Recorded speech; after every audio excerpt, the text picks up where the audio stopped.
Arrest చేయించాలంటారు, arrest చేయాలంటారు. అది చేసిన దాకా ఇంకా పండగ వెళ్తే సంక్రాంతి వెళ్తే చాలా మంది ధర్నా కూడా చేస్తాను అంటున్నారు. అందులో నీరారదించ కూడా చేస్తా అంటాను చాలా మంది. నాన్ వెజ్ ఏ ధైర్యంతో చేస్తున్నాడు? మా పైన మోడీ ఉన్నాడు, మొత్తం అంతా నడుస్తుంది భారీ ఎత్తున. ఏ ధైర్యంతో మరి హిందువుల మీద ఆయన అలా అనడం ఏంటి? ధైర్యం అయింది ఏం ధైర్యం? ఈ దేశం కాకుండా ఇంకెక్కడికో పోతాడు. ఎక్కడ ఉన్నా ఏ పొక్కలున్నా పట్టకొస్తారు. పోలీసు వాళ్ళు తలుసుకుంటే, గవర్నమెంట్ తలుసుకుంటే ఏ పొక్కలున్నా మనకి బయటికి లాక్కొస్తారు. అవునా?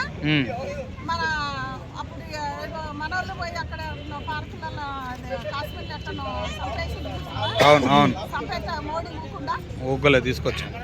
మోడీ పానమే మనకు అందుకు. అవును, ఏం చేసిండు? తీసుకొచ్చాను బయటకి. మరి ఇంకేంటి? మోడీ గారికి పోతుంది. నేను ఇప్పుడు మాట్లాడేదంతా మోడీ గారికి చేర్చాలి, చేరుతుంది. ఏం చెప్తారు మోడీ గారు? మోడీ గారికి నేను చెప్పేది ఏంటో తెలుసా? మీరు ఉండే ఢిల్లీలో రాముల వారికి పబ్లికంగా చక్కగా కట్టించారు.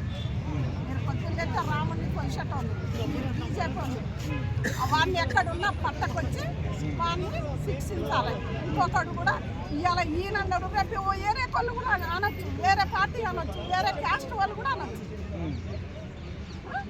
దీన్ని పట్టకొస్తే ఇంత తేడా స్టాప్ అవుతుంది. నేను కోరుకున్నాను మోడీ. మీరు మాట్లాడుతున్నారమ్మా, కానీ చాలా మంది సామాజికవేత్తలు ఉన్నారు, విశ్లేషకులు ఉన్నారు, ఎవరు కూడా దీన్ని రెస్పాండ్ అవుతలేరు. హిందూ సమాజం అని చెప్తారు. అవును, నేను అందుకే అంటున్నా, ఎందుకు మాట్లాడతలేదు? ఎవరో ఆడపిల్ల గురించి వచ్చి మాట్లాడతాను, వాళ్ళ బట్టల గురించి మాట్లాడతాను. వాళ్ళ బట్టలు ఆడపిల్లలు వాళ్ళ ఇష్టం, దాని గురించి మాట్లాడేవాళ్ళు. ఇప్పుడు నాగబాబు గురించి నేను మాట్లాడినా కదా. ఇప్పుడు ఒక అమ్మాయిని అన్నాడు, ఏదో తెలుసో తెలవక శివాజీ గారు అన్నారు. ఆయన అనాలని అనలేదు, ఆయన ఏదో ఆవేశంలో ఆ పిల్లని ఏమైపోతుందో అని ఒక ఆయన బిడ్డ లెక్కనో చెల్లె లెక్కనో అన్నాడు. దాన్ని వదిలేశాడా? నాగబాబు చెప్పు తీసుకొని కొట్టాలి, ఆడపిల్లలు ఎట్టుంటేంది ఏది ఉంటేది అని అంటే పద్ధతి చెప్పాడు కదా, తప్పని చెప్పాడు. ఇలా ఉండు అని చెప్పాడు అంతే. వాళ్ళకు నచ్చుద్ది, నచ్చిన వాళ్ళకు నచ్చొచ్చు. శివాజీ గారు అన్నది తప్పు అని ఆయన ఒక్కడే అంటాడు, వందలాది మంది అనలేదు కదా. అన్నారా? అనలేదు. మరి నాగబాబు సీతమ్మ తల్లిని వాడు కోపడు అన్నప్పుడు రెస్పాండ్ అవ్వాలి కదా. అరే ఏందిరా, ఒక అమ్మవారిని ఒక సీతమ్మ తల్లిని నువ్వు మానభంగా వాడు చూసిండు, లంచోడికి మానభంగం చేసింది ఎందుకు అన్నావురా అని నాగబాబు ఎందుకు అడగలే? ఆడపిల్లను ఒక మనిషిని అనగానే ఉర్రుకు వచ్చినావు.